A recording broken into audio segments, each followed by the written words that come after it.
ГСП онлайн. Городские новости сейчас.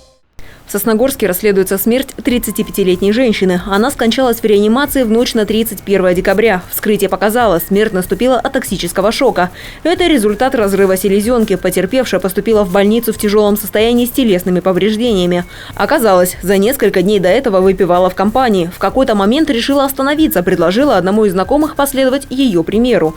Но реакция 27-летнего мужчины оказалась неожиданной. Наш подозреваемый характеризуется достаточно отрицательно. В состоянии алкогольного опьянения все говорят о том, что он очень агрессивен. То есть он фактически взял первое, что ему попалось под руку. Это произошло за считанные секунды.